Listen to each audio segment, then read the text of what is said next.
Hi, and welcome back to Enigmatic Universe. I'm Clifton 3D, and as you may notice, today I'm not going to be on camera. I'm talking a little softer than I usually do. This has everything to do with me traveling on Sunday and Monday, where I went to a job interview slash meet and greet, and I'm still a little bit out of it. You might be able to hear it in my voice. And, so that's why I'm doing this in this fashion. Now, don't worry, that doesn't mean that I'm going to be skipping any more videos or live shows than I already have. I will definitely try to be making up these shows for you. I still do have from last weekend where I need to make a show up to you. So I will try my best. Anyway. Today's topic is 7 monarchs with unfortunate nicknames. So let's not waste any time. Let's go ahead and get into this.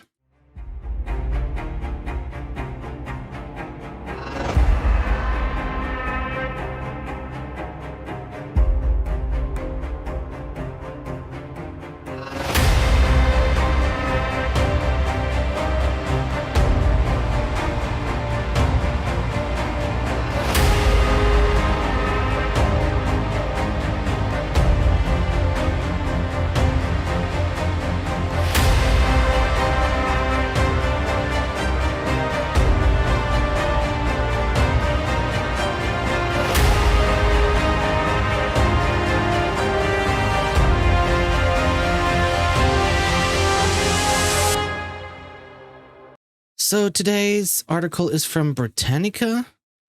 I found this while I was looking up things to talk about. The article is called The 7 Monarchs with Unfortunate Nicknames.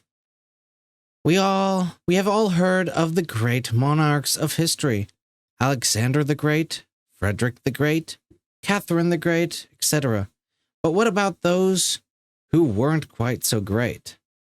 Certain rulers had the bad luck of acquiring some outspoken enemies who used unflattering adjectives and even in one case a vegetable to describe them. The worst part? Some nicknames stuck, which was unfortunate for the rulers, but fortunate for us. Number 7, the cabbage. Avilio, I don't know if I'm pronouncing his name correct, Tsar of Bulgaria.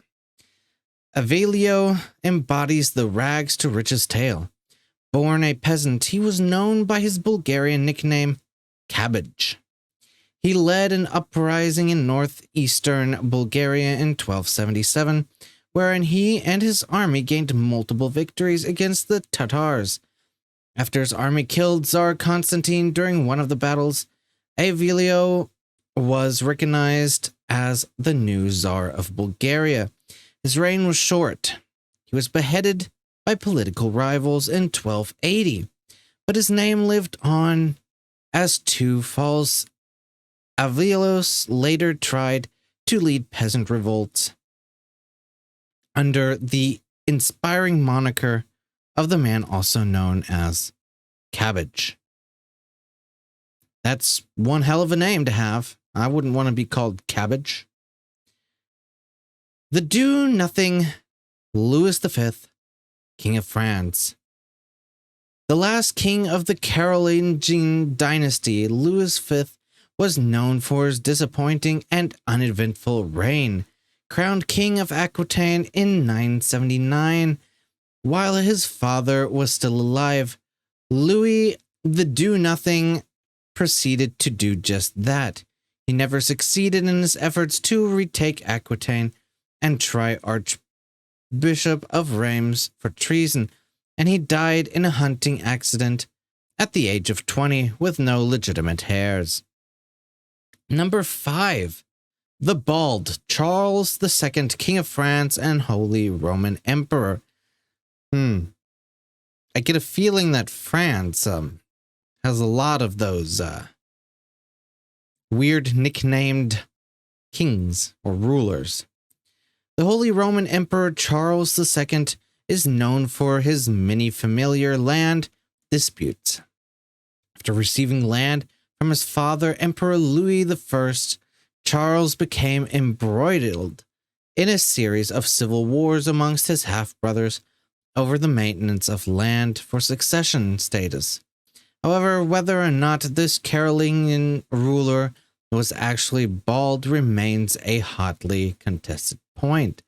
Some historians theorize that the nickname may have been more iconic, or ironic even, than illustrative. But some scholars have another explanation. In the 9th century, baldness provoked laughter, and those who suffered from such ridicule distorted by citing the great bald men of the past. If Charles was bald, it is thought he would have welcomed the association with these great historical figures. Well, I mean, sure. Baldness is a thing. People have it. I had a friend, he was going bald by 18. Granted, I haven't seen him in a while, so I don't know if he has hair or not. Would I laugh at him? Behind his back, I definitely would. Number 4, the Bloody Mary I, Queen of England. Ooh, yes. Bloody Mary. Daughter of Henry VIII and Catherine of Aragon, Mary I became the first sole female monarch of England. From the beginning of her reign in 1553, she was determined to make Catholicism England's primary religion through her marriage to Philip II of Spain. A Protestant rebellion led by Sir Thomas Wyatt soon erupted, but was quickly suppressed by her supporters, who left a bloody residual of massacred heretics. Once a popular queen among her subjects, Bloody Mary ended her life heirless and despised. Yes, from what I gathered, actually, is that a lot of the English supported her against her father, but then once she became queen, she wanted to destroy everything that her father and Anne Boleyn built up in the sense of religion. And her supporters, the Catholics, of course, were right on her side. They were, but this led to huge bloodshed, and nothing very Catholic about it, is it? Number 3, the terrible Ivan the Terrible, Ivan IV, Tsar of Russia. In 1547, 14 years into his role as Grand Prince of Russia, Ivan IV obtained the lofty title of Tsar and Grand Prince of all of Russia. After this royal promotion, most of his centralization reforms were colored by his fervent desire to limit the powers of the hereditary aristocracy, in favor of the service gentry. The reign of terror that would make him known as Ivan the Terrible was designed to make individuals' land and status dependent ultimately on the sovereign. The Tsar's wrath was not limited to non-royals. In 1581, he murdered his son Ivan, the only visible heir to his throne, initiating a period known as the Time of Troubles. Interesting. I didn't know that. Number 2, the bad William I, King of Sicily. Okay, contrary to his less than positive epithet, William the Bad ruled Sicily in an efficient and progressive manner, promoted science and letters during his reign, and participated religious tolerance. William's infamy initially came from his suppression of the power of Sicily's barons in favor of a more centralized authority. But even with this newfound royal authority, he lost Sicily's African territories by 1160, and rebellions erupted throughout his kingdom. Unlucky William seems to have epitomized the phrase, "Be careful what you wish for." Very interesting indeed. And number 1, the Mad. Charles VI, King of France. The Mad King. King Charles VI of France ascended to the throne in 1380 at the age of 11 and became the sole ruler of the country 8 years later. During disputes between England over the residence of the papacy in 1392, Charles had an attack of madness that included fever and convulsions. He would come to have 43 more incidences, each lasting between 3 to 9 months. That cemented his reputation as Charles the Mad.